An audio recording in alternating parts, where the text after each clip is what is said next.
It will be quite humid out there today. This evening, storm chances will fade, and overnight, we're looking at partly cloudy skies with lows in the 60s. For the latest, download the Local 3 weather app. I'm Storm Alert meteorologist Clay Smith. Your current Milligan Vein temperature is 79 degrees. This is Thomas Williams with Mountain View Nissan of Cleveland. Stop by today and take advantage of Bradley County's largest pre-owned inventory, or visit cleveland-nissan.com, home of the lifetime warranty. Listen to the Alon Exchange, hosted by financial professionals Jay and Brittany Hagee, owners of Alon Planning Partners. Each week they discuss all things financial and answer your questions about investing, preparing for retirement, paying down debt, and more. The Alon Exchange, Saturdays at 7 a.m. on ESPN Cleveland 101.3. Don't miss the Paul Feinbaum Show, weekday afternoons from 2 until 5 on ESPN Cleveland 101.3. Always topical, always entertaining. Paul Feinbaum on ESPN Cleveland 101.3, presented by Hardees. Hey guys, this is Dan Good from Crown. Just reminding you that Crown Jeep is Cleveland and Bradley County's Jeep headquarters. You're listening to Paul Feinbaum on ESPN Cleveland 101.3. The Drive is coming up. The ESPN Cleveland 101.3 lineup is supplied by Wholesale Supply Group. WholesaleSupply.us. At First Horizon, we know if there's a win, there's a way. Our team is here to help every step of the way with personal, business, or private banking. Stop by and visit us at one of our locations in Cleveland or give us a call at 423-559-7660. At First Horizon, we look forward to finding a way. Hey, Andy Morris here. Join me along with my co-host on The Drive, presented by Hardees, weekdays at 5 p.m. on ESPN Cleveland 101.3. Cleveland and Bradley County's local sports show, weekdays at 5 on ESPN Cleveland 101.3. From the Kia of Cleveland Studios, this is ESPN Cleveland 101.3, WCLE HD2 Cleveland, W267BI Cleveland, ESPN Cleveland 101.3. The top of the hour is presented by Best Buy Metals, making the top of your house the best it can be. Visit bestbuymetalroofing.com.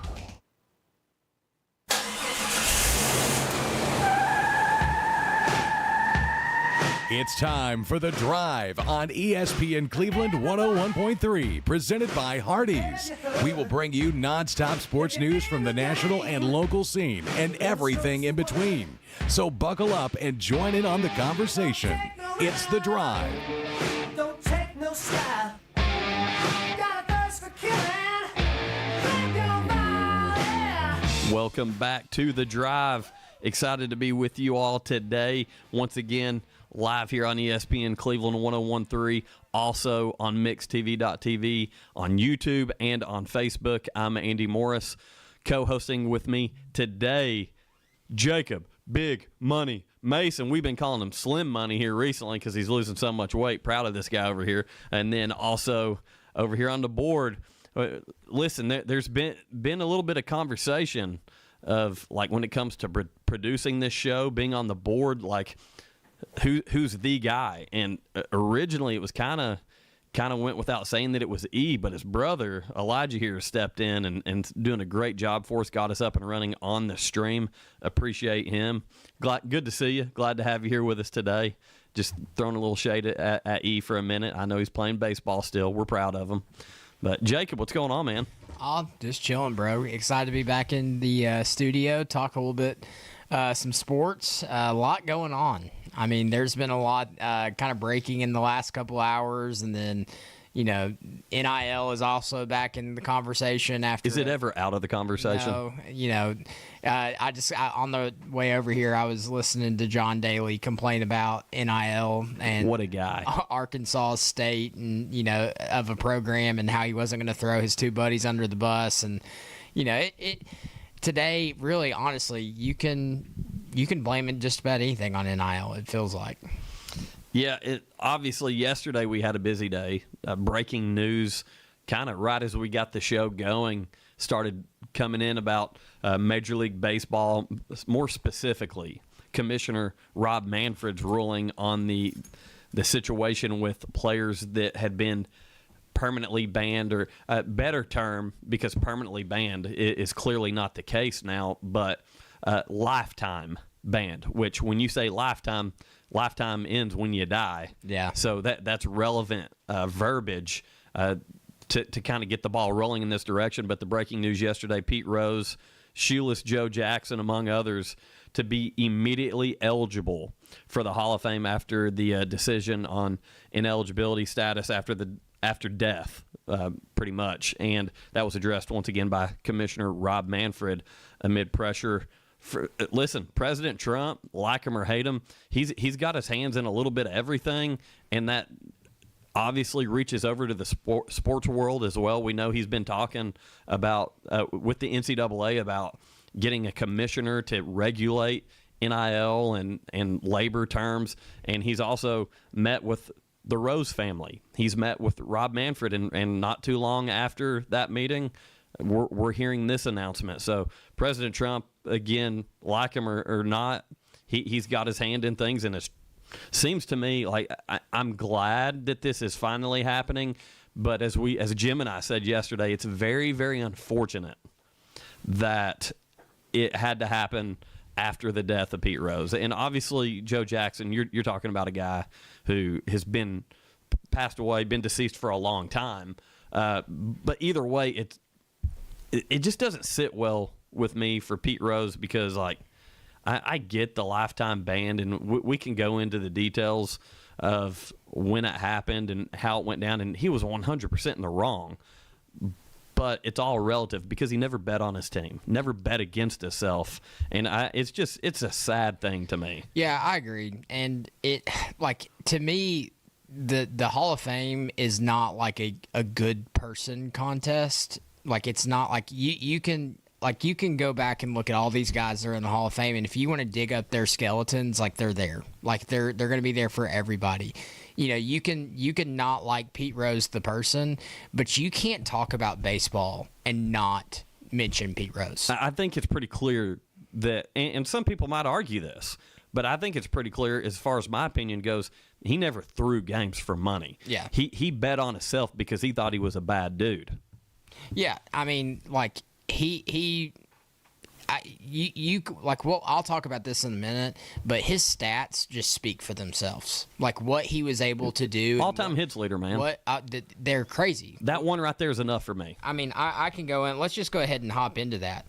All-time hits leader, 4,256 hits. No one else in the MLB history has more. Career batting average, 303 over 24 seasons. He was a 3-time world champion, 17-time All-Star, NL MVP in 1973, Rookie of the Year in 1963. As a manager, he had over 400 wins as the Reds manager. The biggest stat, though, for me is Rose has more career hits than Tom Gwynn and King Griffey Jr. combined. And Tony Gwynn and King Griffey Jr. Tony and combined. Yeah, and so that's impressive. You talk about like some of those stats, and you're sitting here.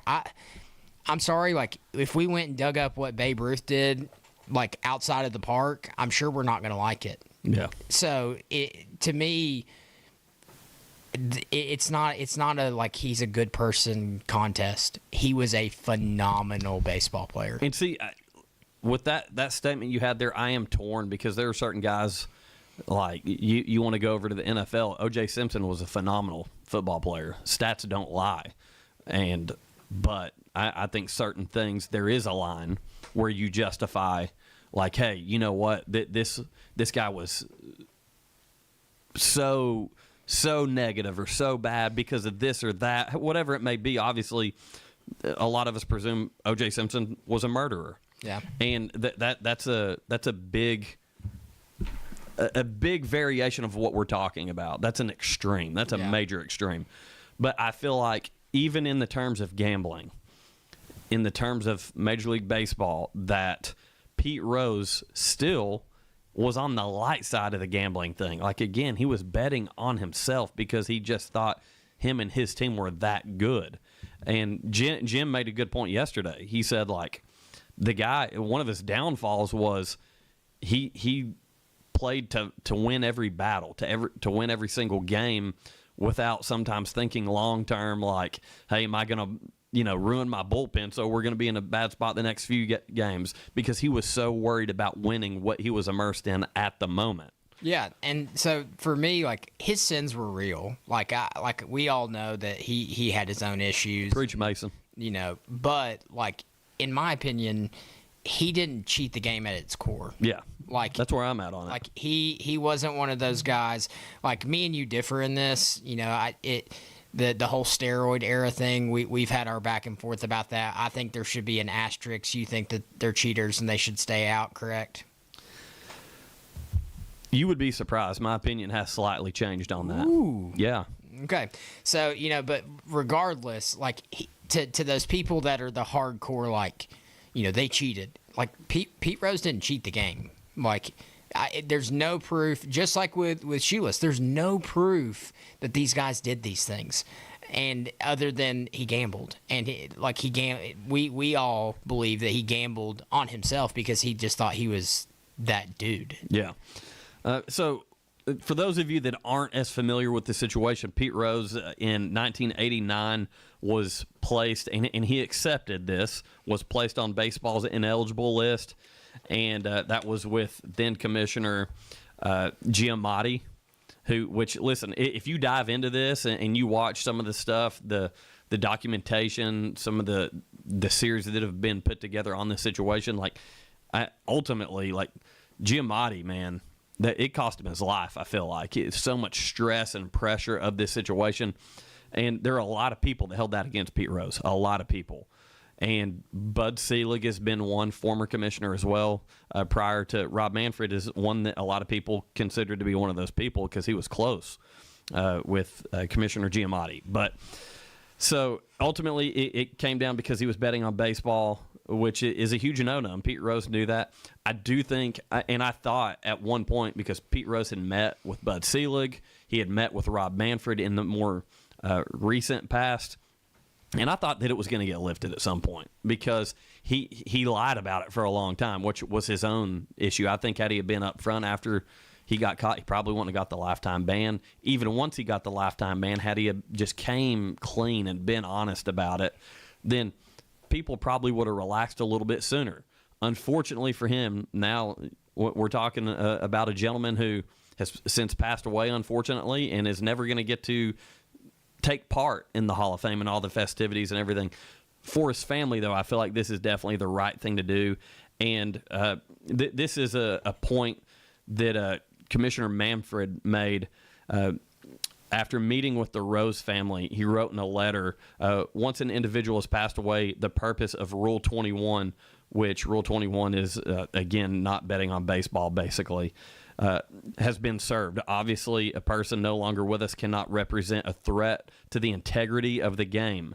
Moreover, it is hard to conceive of a penalty that has more deterrent effect than one that lasts a lifetime with no reprieve. So I think that where Commissioner Manfred is now, and I'll be the first to say he does a lot of stuff I don't agree with. I think at least now he's made this move to where Pete Rose and these other players are going to be eligible to be voted in by what used to be called the Veterans Committee, now by the Eras Committee. Yeah. I mean, do you think they'll vote for him? I do want to say one thing. You talked about, the lifetime punishment. You can't scare a ghost into behaving. It's over. And I get it, but I still feel like, man, you know what? How hard is that going to be for his family to be up there celebrating that without him there? After the guy, it's just been a few months since he passed away. Yeah, that's tough. That's really tough. Do you think he gets the votes? I think eventually, yes. I don't know if he will. And the difference between the actual ballot of the Hall of Fame with all the riders, there's like nearly 300 some odd riders, and you have to get 75% to be voted in. With this, it's a group of 12 people, I believe, or it's 15 or 12, and you've got to get a pretty high percentage. I think it's still 75%, but you have to get that. So it depends who's on that. Yeah. And if Bud Selig is one of those people, you're probably not getting his vote, although he did endorse the decision of Rob Manfred, came out and said that he understood it. And I think it'll be very interesting. It's going to be a big-time storyline for the foreseeable future. That voting doesn't happen until 2027. I don't know if he gets in. I'll have to see who the voters are. Yeah, and I guess you're gonna have to tap your heads into like the voter's mind. Like, was he just gambling, or was he gambling against his team? Because if he's just gambling, like, I'm sitting here thinking, like, now. Well, he signed autographs saying, "Sorry, I bet on baseball." We know he bet on baseball, Right. admittedly, but his argument the whole time was, "I never bet against my team." Right, and if you truly believe that, it's hard for me now because like the MLB's like biggest sponsor is now a betting organization. It's all over the place. And Jim said it yesterday. It's in every single ballpark. It's in every sport now too. Like sports. We're putting teams in Vegas now when they avoided that place like the plague Forever. because of gambling. Yeah, and so now that it's legal, like I Big Raiders fan over here, Jacob yes, Mason. Yeah, huge Raiders fan.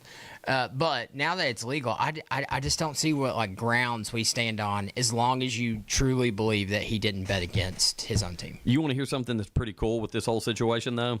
The Cincinnati Reds organization, one of the oldest organizations in Major League Baseball, throughout all the controversy, they have always stuck by Pete Rose, which I think is pure, just like a mother or a father would with their child.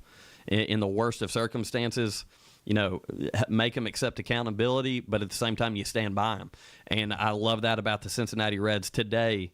The Cincinnati Reds players are all wearing number 14 Pete Rose shirts during warm-up, during batting practice, and that's something that they had to subtly do in years past. Like, they've got a couple towers that when you hit home runs, each tower has 7 baseball bats around it, equaling 14 for Pete Rose. A lot of that, when they built the Great American Ballpark where the Reds play, a lot of that thought went into that they wanted to incorporate Pete Rose as much as they could without making the commissioner mad, without making the Major League Baseball front offices mad. But they always stood by Pete Rose, and now they get to rightfully celebrate him, and I love that. That's a wonderful tribute. Yeah, for sure. I mean, again, because like you said, to me, the worst thing about this is that he's not alive to see it. He's never gonna know. It's something that his family can have the honor of. And again, I think we both can realize like his sins were real on and off the field. And hey, I don't think Hall of Fames matter in heaven, man. That's the one Hall of Fame you're trying to get to. Yeah, and so like you cannot like him as a person. Because I've talked to multiple, I've had this conversation with he was a terrible person. He bet like, again, it's not like O.J. Simpson. Like that line's not there. Like, to me, he's banned because he gambled and it was against the rules. Against the rules, though. Like, I mean, at the end of the day, yeah. Like he to me though, at this point, he served. Reggie Bush broke the rules too, and he just got his Heisman back. Yeah. That's my point. I mean, we're starting to. Shohei Ohtani bet on baseball, and Major League Baseball's covered it up for him because he's the face of Major League Baseball right now. That's the thing. Like, a lot of people won't say it. I'm not afraid to say it because I genuinely do. I have full proof? Of course not. But when all this was breaking, I was like, dude, this is bad. And then you could witness the backtracking. Yeah. And any Dodgers fans that listen to our show probably hate me because I talk about it all the time. But I think Ohtani is a likable guy. I enjoy watching him play. I got to see him play in person for the first time a week or so ago. It just does not sit well with me. You mean to tell me that guy's so dumb that he gave millions upon millions of dollars of access to his interpreter? Not his agent, his interpreter. Like, it doesn't sit well with me. Yeah. And I feel like it was brushed under the rug. So, well, it was brushed under the rug because he's the face of baseball and he brings in a ton of money. He's opened up a new market. You look at overseas and it comes down to money. It did, and that's the thing. I feel like Pete Rose at the time, like, great baseball player, one of the best baseball players of all time, but is not the same type of money grab that Ohtani has been right now for Major League Baseball and the face of Major League Baseball. He's bringing in so much money from overseas, here in America, all across the board, and he's doing something that we haven't seen done since Babe Ruth. Do you think we could get maybe like some high dollar San Francisco Giant fans to front some money on a private investigator to go after Ohtani? You think we talk them into that? I'm sure you could. I'm sure you could find one. Giants fans and Dodgers. You talk about oil and water right there. Those two. They just don't mix. Hey, so one thing we got a few minutes here before we go to break. You brought up the steroid stuff. That has kind of been brought up in conversation through all this Pete Rose and permanently ineligible players. There's guys like Barry Bonds and Roger Clemens and Curt Schilling who, for either political reasons like Curt Schilling or for steroid reasons like Roger Clemens and Barry Bonds, that have not been put on an ineligible list, but they've basically been condemned because people pretty much assume that they know they took steroids. Again, kind of like the Ohtani situation. There's no proof, I guess, that's out there to the public. But I talked about this yesterday. Barry Bonds' head grew like 7 hat sizes, in a matter of 2 years. His feet, we're adults don't do that. No, we're grown adults, and your feet are getting bigger. Yeah, and he went from being a guy that patrolled the outfield as one of the best defensive outfielders that ended up being so massively juiced that he looked like a boulder trying to run around the bases. Yeah, and so my thing is, you bring up that, Barry Bonds is now the home run king. I still consider Hank Aaron the home run king because we know, he did it on caffeine and hot dogs. Babe Ruth did it on beer and hot dogs.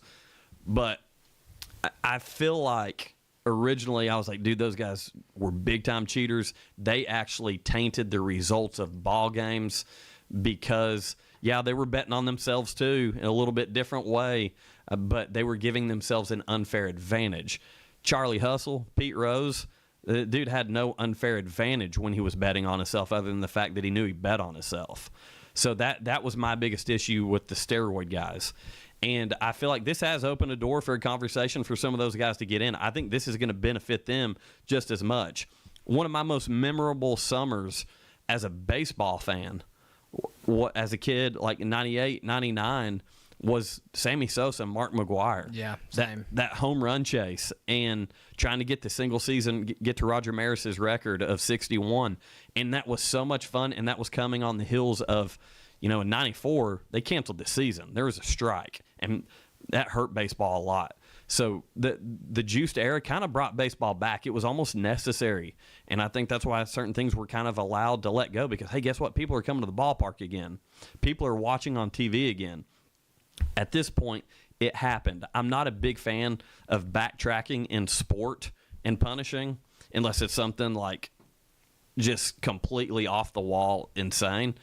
But that happened. It is what it is. I do feel like as someone who one day I might take my grandkids to Cooperstown, I would love to show them hey, 99, let me tell you about that. I'd love to share that story and talk about it.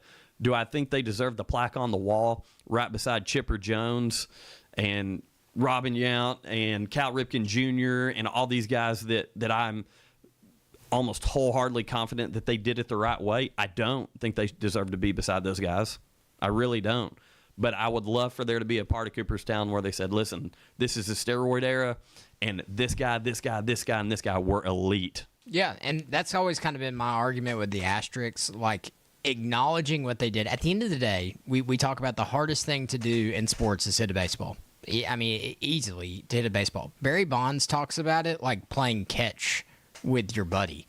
He's like, yeah, the catcher, he catches a 100-mile-an-hour fastball. I just do the same thing with this part of my bat. Isn't that crazy? That's wild that he looks at it that way. But, he still had to go out there, and before the steroids, he was a dominant hitter. He was obviously a very dominant hitter after them.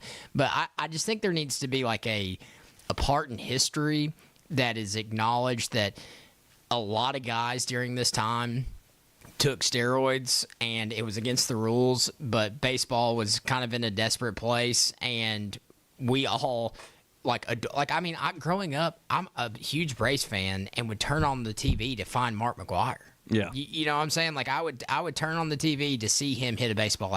The home run derbies during that time were so electric, and it's just because you knew those big old dudes were about to get up there and hammer one out. And the crazy thing is, when you think about that era, you think about guys like Ken Caminiti, who was clearly juiced. I mean, the guy was a monster. But he wasn't elite, but he was pretty dang good. And that put him in that conversation to where people around the country knew who. It didn't matter if he was with San Diego, if he was in Atlanta. People around the country knew who he was. And to see what Ken Griffey Jr. did in that time period, and he's a guy that I would. You want to talk about gambling? You want to talk about betting? I'm putting my money that Ken Griffey Jr. was clean. Guy couldn't stay healthy, unfortunately, and still hit north of 660 home runs. Had that guy been able to stay healthy, he's a home run king. Yeah. But that guy, seeing what he did, Ken Griffey Jr. in his career, not being a roid guy, it makes it, I feel like, unfortunately for him, it downplayed what he did and what he accomplished. He's the one guy that in the moment it affected.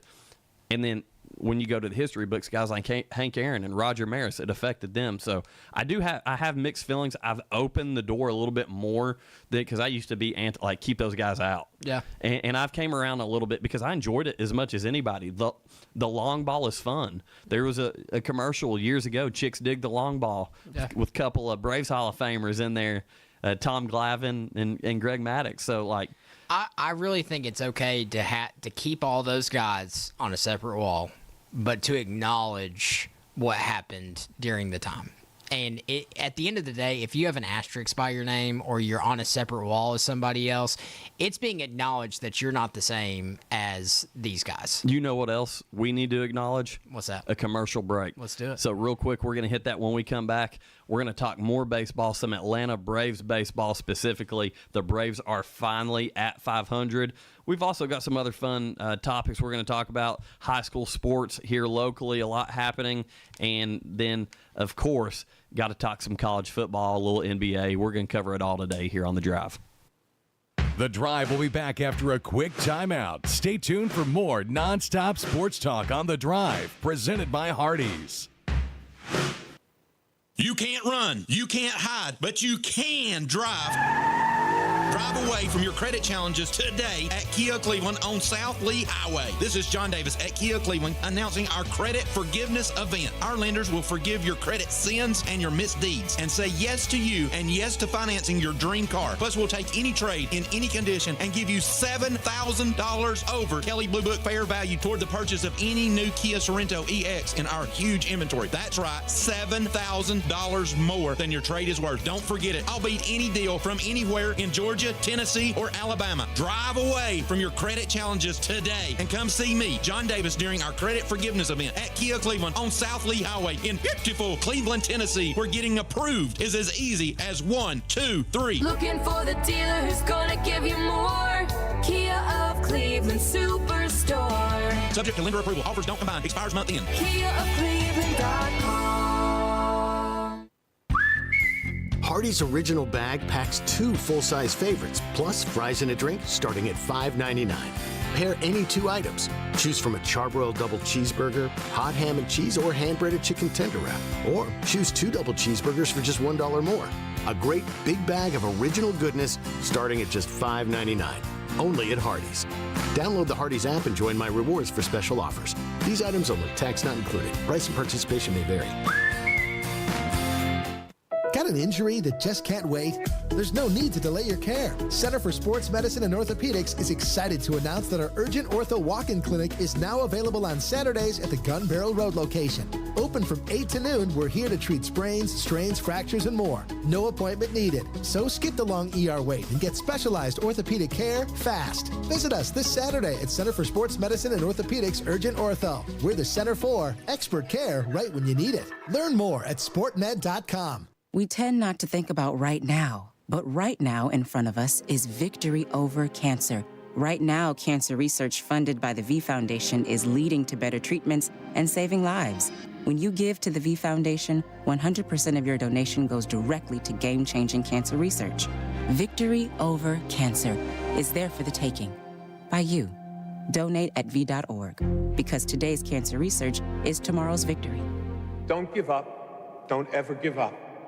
When you need a new roof, it's all about trust. Your home is too big an investment and you can't afford to make a mistake. Cleveland Plywood has the products and expertise you're looking for. Contractors have trusted them for over 50 years, and they carry only proven products from reputable suppliers like IKO. IKO Cambridge is one of the heaviest weight asphalt shingles you can buy, and their limited warranties are among the industry's best. Protect the investment you've made in your home. Go with the pros at Cleveland Plywood, 2700 20th Street Northeast in Cleveland. Call 472-3357. Mix 1041 and Honda of Cleveland are teaming up to give one deserving teacher in our local area the chance to win a 2025 Honda Civic LX. Nominate your favorite teacher at mymix1041.com or on the Mix 1041 app.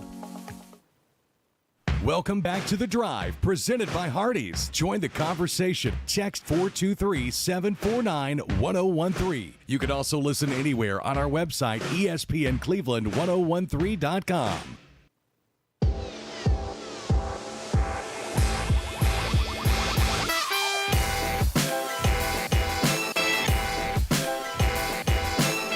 Welcome back to The Drive. Man, I tell you what, that Pete Rose baseball conversation's got me fired up to watch the Atlanta Braves tonight. But before we dive into the Atlanta Braves, we got to let you know that Mayfield Dairy is where it's at. When it comes to Mayfield Dairy ice cream, you'll never have a boring bite. It's my favorite.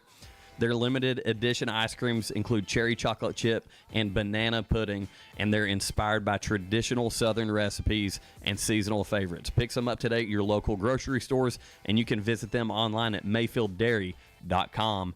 Yeah, definitely my favorite ice cream. Had a big bowl of it last night. I did put a little caramel syrup because I just went with the Mayfield Neapolitan last night. And you want to know why? Why? Because that's what the boss bought. That's why. And I put some caramel on it, little sprinkles, whipped cream, some cherries, good stuff. So Mayfield ice cream always the way to go. Hey, I need to get with Mayfield. That mint chocolate. That ain't part of your diet plan, brother. I know.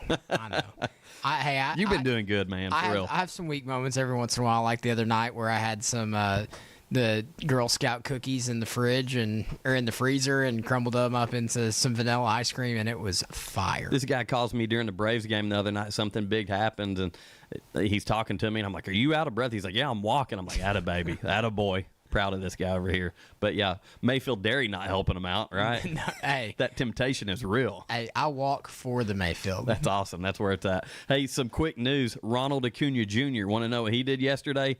Homered in just his third at bat in the Florida Rookie League, and they said, yeah, that's enough. We're going to go ahead and send you to AAA. So he is on his way today to AAA Gwinnett, where he is going to play tomorrow. So excited to hear that news about Ronald Acuna, and I was able to watch the clip. If you get on X, anywhere social media that has Atlanta Braves pages or anything, or the beat writers, you can see the video. He was up in the dugout cheering for every teammate that came up to bat. He was waving and talking to fans. The guy looked so happy to be playing baseball, and then of course blasting that home run. And, you know, he did his, at third base, his little Miggy tribute there. Yeah, once he hit the shuffle, I knew. That guy's good. He's ready. He's back. Like, he's itching for it. And, like, you can look at all the clips and, like, you know, we follow a lot of stuff on X. And, you know, there's a lot of clips of him, like you said, in the dugout. And when he hit that home run, he made sure to celebrate with every single teammate. I did think it was really cool. I don't know if you noticed this, watching the other players watch him round the bases. It was almost like they were like a fan in the stands saying, like, man, that's a big leaguer right there. So it's just exciting that he is starting to inch his way back, and we're very, very close to the Braves being back and fully healthy. Yeah, another guy who's getting ready to join the party as well is Spencer Strider. We've been keeping you updated on him, and he has actually been on the mound today down at Truist Park through roughly 70, 75 pitches. I believe that I'm going to get some confirmation on that he has, in fact, already done that. He was doing it because I was looking on X earlier. That's what I thought I'd seen. And they said that he was sitting around 95 with his fastball. That's awesome. So, you know, that's great news. That's great news for the Braves. Yeah, no doubt. But, hey, last night, the big deal here is that the Braves reach 500 finally at that 21-21 mark, and only the 1945 Boston Red Sox reached 500 faster. They did it in their 38th game after losing their first 7 games of the season. So big deal last night, Braves. You could tell there was a sense of relief in that dugout. And regardless of what those guys say, they pay attention to the standings. They're aware of that stuff. And even the coaching staff, they were excited about that win last night. And again, big win last night over the Nats 5-2. Rookie Drake Baldwin is really the guy that has been continuing to show up, and he's stirring up some conversation about the catching position in Atlanta.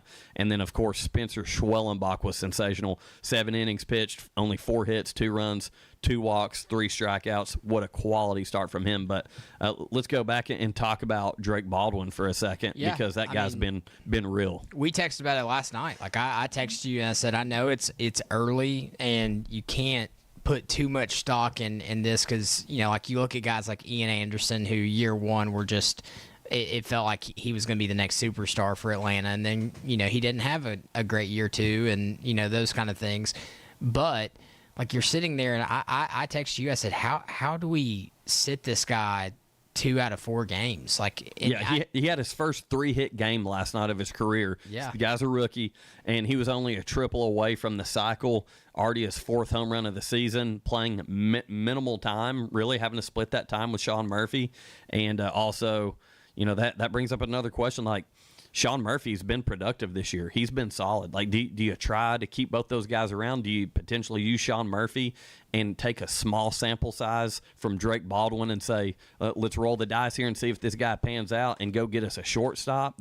There's so many angles to look at this. Yeah, and, like, Sean Murphy is a proven guy. And that's what, I was texting with you about last night is, like, to me, he's proven, like, what you're going to get from him. Like, if you put him on the trading block, you're rolling the dice. Like, you know what Baldwin's going to be as a defender. Like, he's going to be a good defensive catcher. But, like, is the bat going to stay as hot as it is? Or is this just a, period of time where currently he's really, really hot? I don't know. To me, it's a little risky. I don't know that I would make the move this early.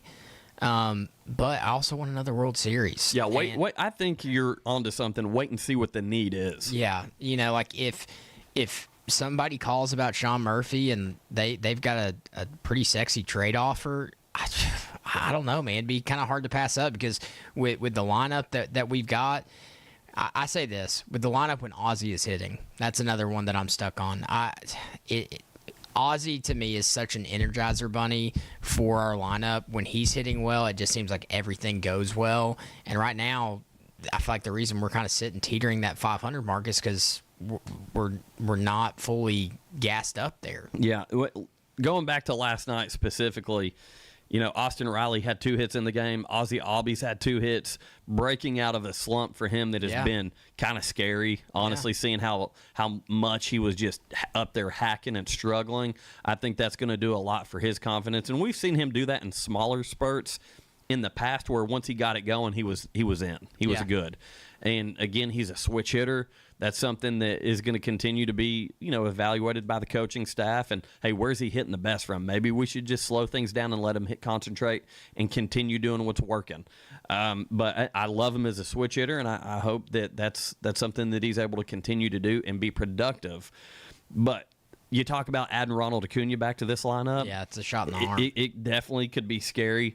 By the way, Braves are 16-8 since April 18th. That matches first place New York Mets for the best record in the National League in that span. So the Braves are playing good baseball, even though we've had a lot to worry about here recently, like the back end of our bullpen. We've talked about Iglesias a little bit.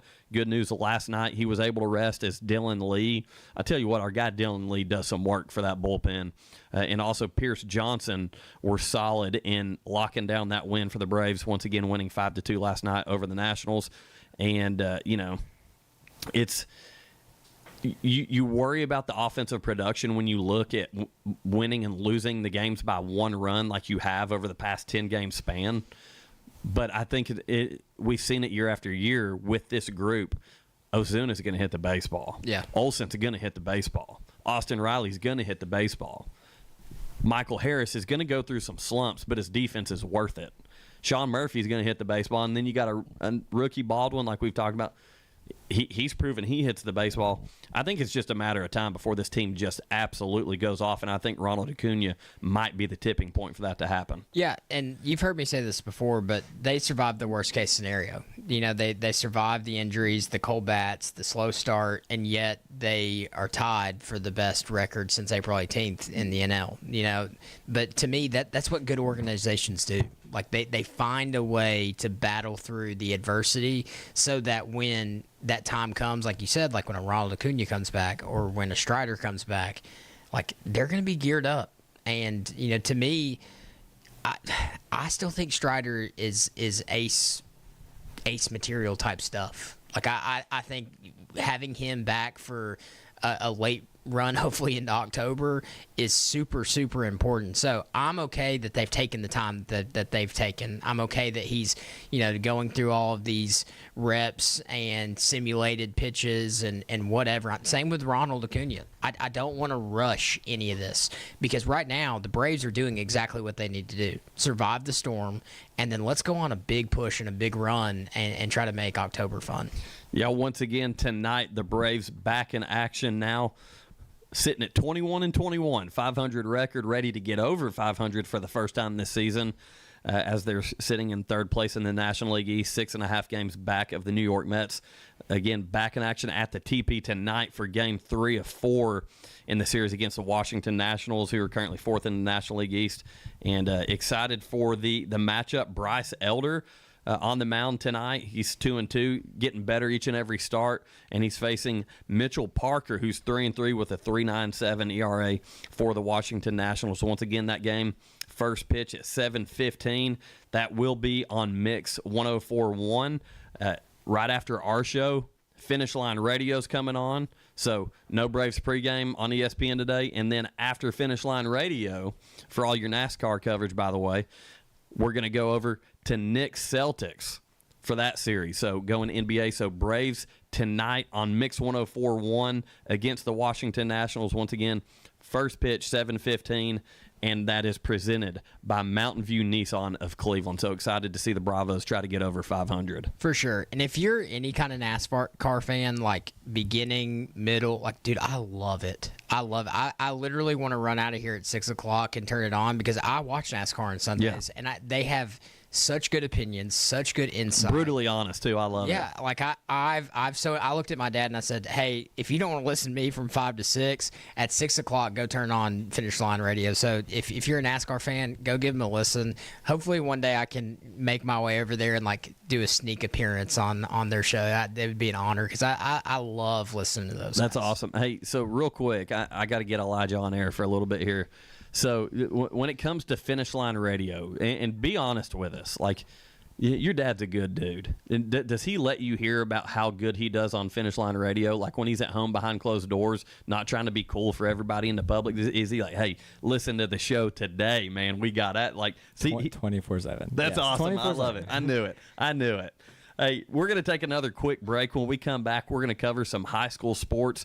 Got to talk about some high school baseball, some high school softball and soccer as well. And then we're going to hit the national scene as we talk about some college football. And I tell you what, we're even going to talk a little golf today. I know you like some golf, Mason. I do like golf. I'm going to throw a little bit out there as we're getting ready for the PGA Championship at Quail Hollow this weekend. So stay tuned. Glad you guys are listening on ESPN Cleveland 101.3. And again, we're streaming now. Be sure to tune in on Facebook, on mixtv.tv, on YouTube as well. We'll be right back. The Drive will be back after a quick timeout. Stay tuned for more nonstop sports talk on The Drive, presented by Hardees. Hardees is hiring. Join the Star Team. Flexible scheduling, daily pay, free meals, 20% family discount, plus paid vacation for part-time and full-time employees. Apply in-store or online at hardees.com today. Listen to the Alon Exchange, hosted by financial professionals Jay and Brittany Hagee, owners of Alon Planning Partners. Each week they discuss all things financial and answer your questions about investing, preparing for retirement, paying down debt, and more. The Alon Exchange, Saturdays at 7 a.m. on ESPN Cleveland 101.3. Don't miss the Paul Feinbaum Show, weekday afternoons from 2 until 5 on ESPN Cleveland 101.3. Always topical, always entertaining. Paul Feinbaum on ESPN Cleveland 101.3, presented by Hardees. ESPN Cleveland 101.3 is powered by Duracell. Hey guys, this is Dan Good from Crown. Just reminding you that Crown Ram is Cleveland and Bradley County's Ram headquarters. Whether you need primary or specialty care, Erlanger Medical Group has the right provider for you. With more than 500 of the region's best providers across 70 locations. For an appointment, call 423-778-DOCS. That's 778-DOCS. Magnolia Dental Center of Cleveland wants to welcome you to the Magnolia family, a local dental clinic that uses their God-given knowledge and skills to bless our community through dentistry. From checkups and cleanings, dentists and on for dental implants, they can help you feel healthier and more confident. Conveniently located at 2190 Chambliss Avenue, join the Magnolia family today. Call 423-476-3307 for your free exam and x-rays.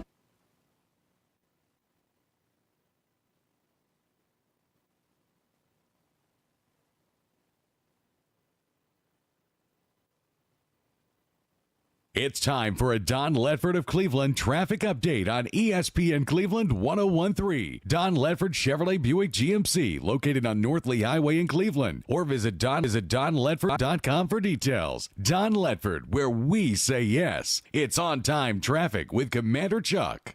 Good afternoon. It's building right on schedule 24 out through the Ridge Cut. It's been slow on and off up through there for the last couple of hours in the construction zone. Over here, it's starting to build with more volume northbound 75 up past Shallowford, continuing up through the Ooltewah Collegedale area. There's been radar in the last hour on 75 south of Chattanooga down into Catoosa County. Hey, Eastridge Fast Loop, that's where I get my oil change. Go see them with 3 convenient locations online at eastridgefastloop.com. I'm Commander Chuck, your on-time traffic. Welcome back to The Drive, presented by Hardees. Join the conversation. Text 423-749-1013. You can also listen anywhere on our website, ESPNCleveland1013.com.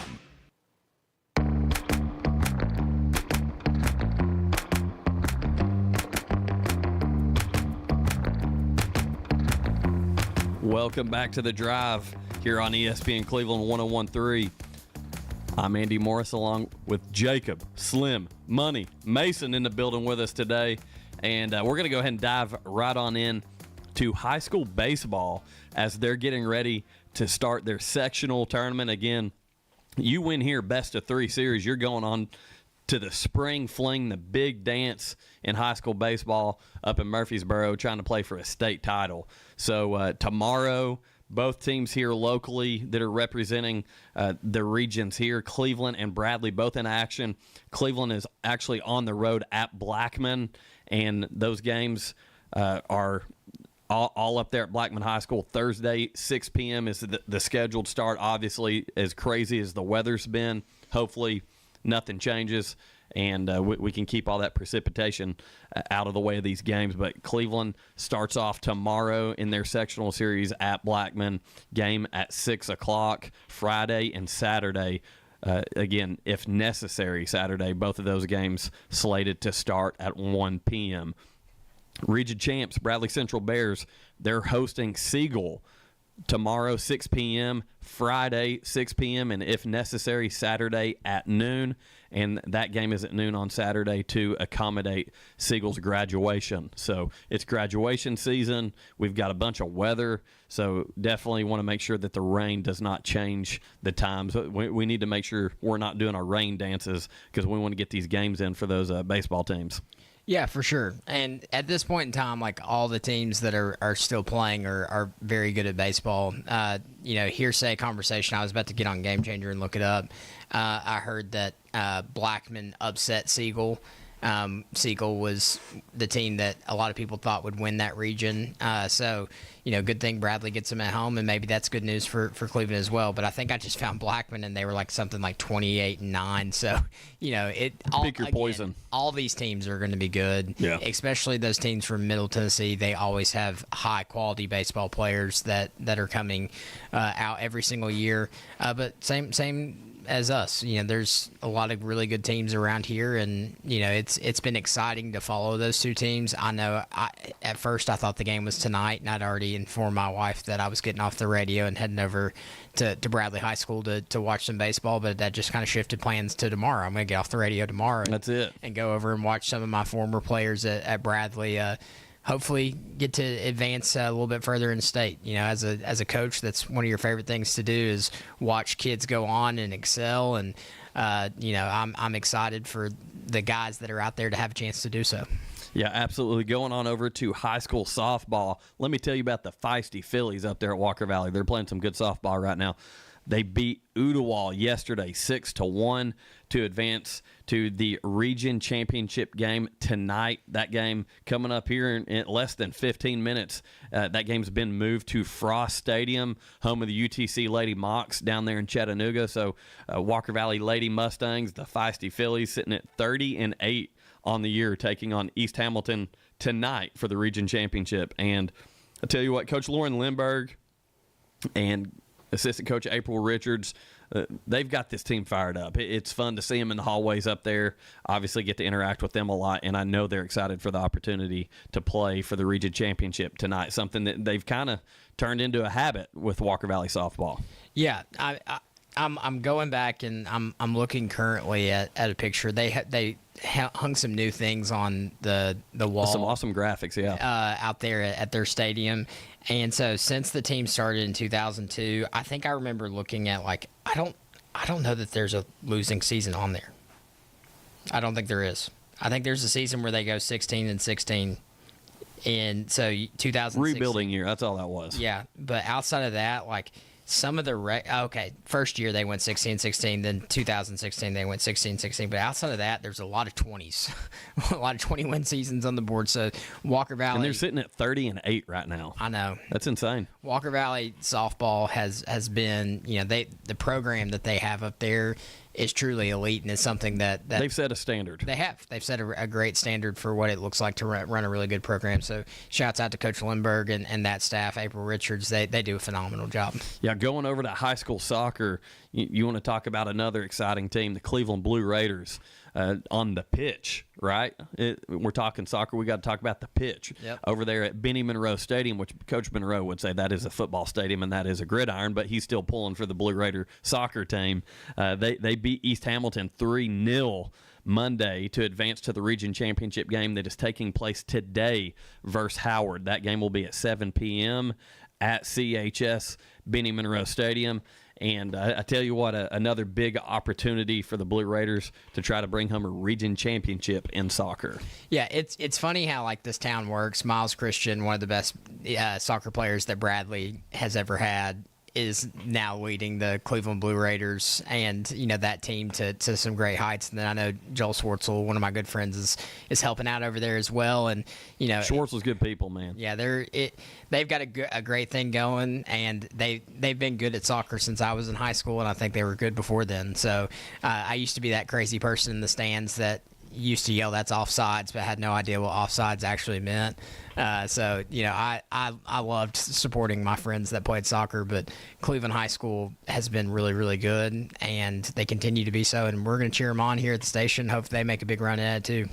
Yeah, definitely pulling for all of our local teams, be it softball, baseball, soccer. It's that time of the year. Spring fling, of course, track and field, another big sport right now that's getting ready. They've got the off week this week. They're already have got their qualifiers ready for the spring fling, so it's going to be very exciting to see how all of our local teams do.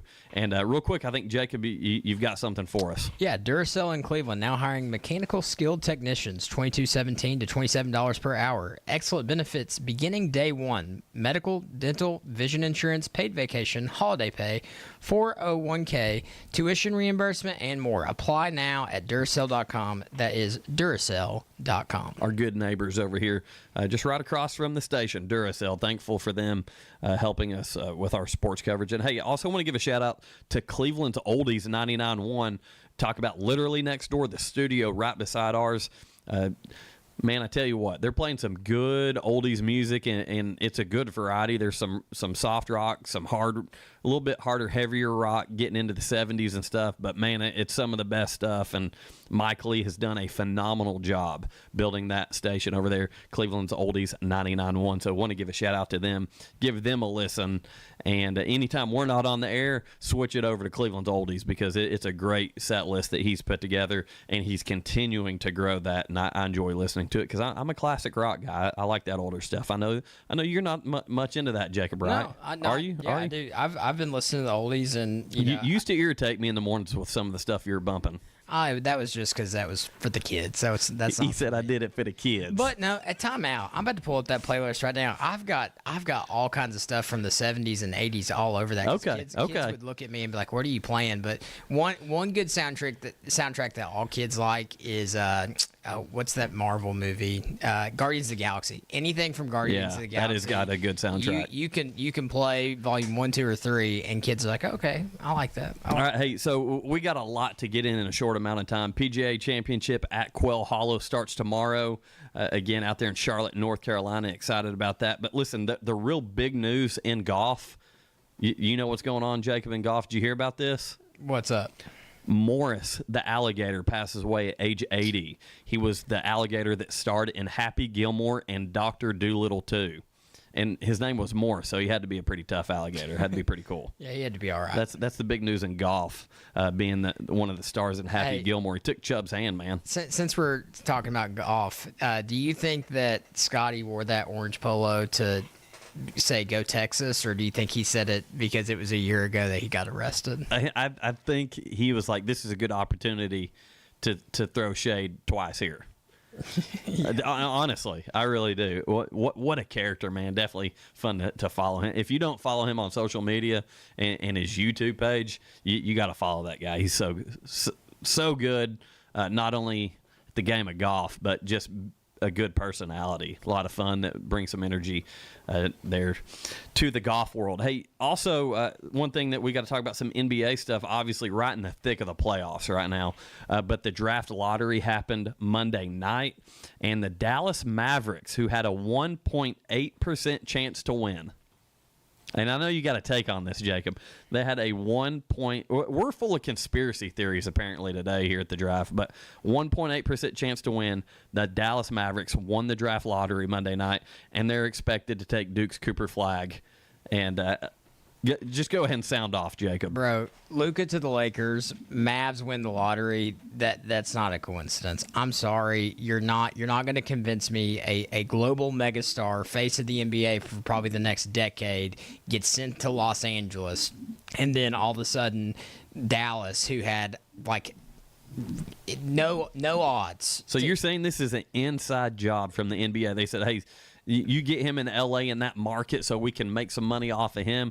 We'll give you the first pick. You think that's what went down? A WWE creative room couldn't come up with a cleaner skit. Like, they couldn't have. I'm sorry. You're not going to convince me otherwise. Like, it has the NBA's fingerprints all over it. And we sat there and argued for a week about why they let go of him for so cheap. Well, you see it right now. They got it. The whole reason he got that trade, and everybody was like, how did the Lakers get it for just that? It's because they basically said, hey, Mavs, don't worry, we're going to get you in a couple weeks. We got you here. There's not a world where you're going to convince me, conspiracy theory or not, that the WWE didn't come in and say, hey, man, we got a great script for you guys and push this across We the got table. an idea.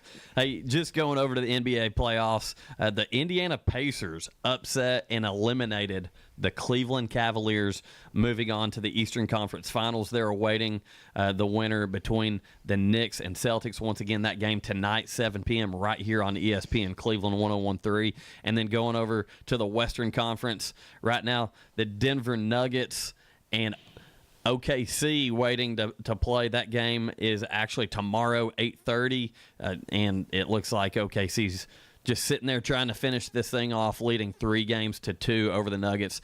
And then the Minnesota Timberwolves and Golden State Warriors play tonight at 9:30. Minnesota leads that series 3-1.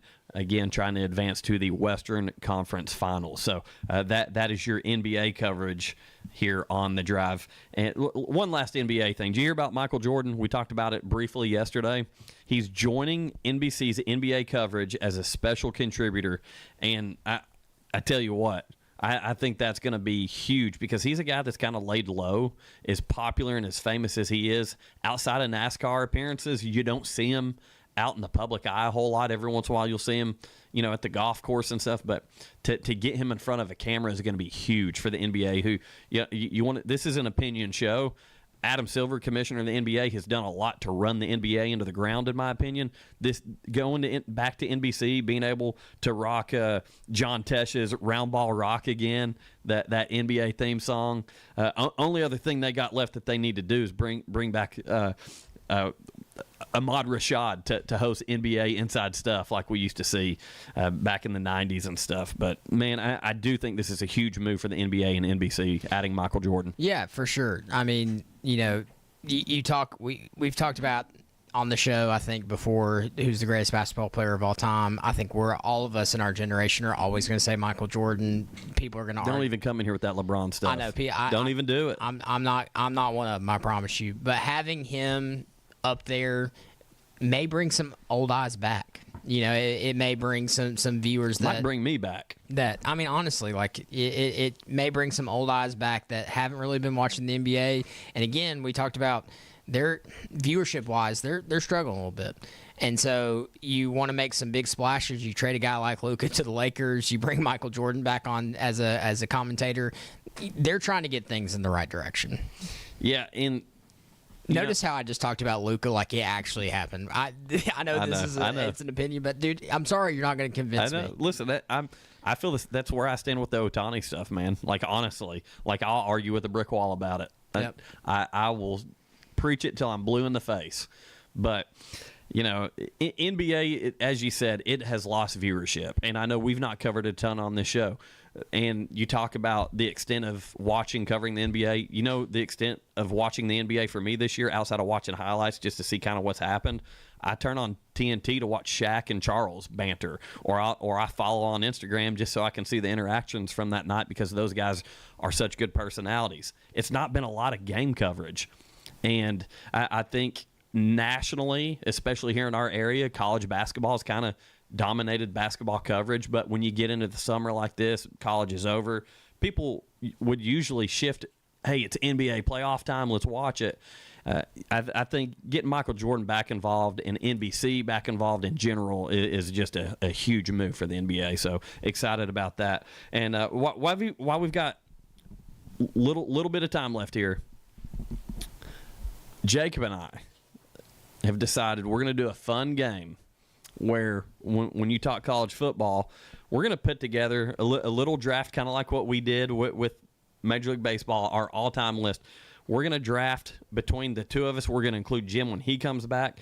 But the greatest college football team of all time. You're going to put together yours, Jacob. I'm going to put together mine. We're going to go position by position and try to assemble the best college football teams that we can assemble. And we won't go too deep into offensive line and all that stuff, but we're going strictly skilled positions. So quarterback, running back, tight end, receiver. And we might even factor in at running back. You can pick a fullback too, depending on what kind of offense you're wanting to run. So are we going like snake draft style, like 1-1, 1-2, and then you get to go pick again? Yeah, we'll probably do something like that. All right. Listen, I got to get my strategy down. Whatever rules you want to go by, we'll figure it out. And I do think we might have some similar players, but I don't know for sure. But, hey, listen, it's 6 o'clock.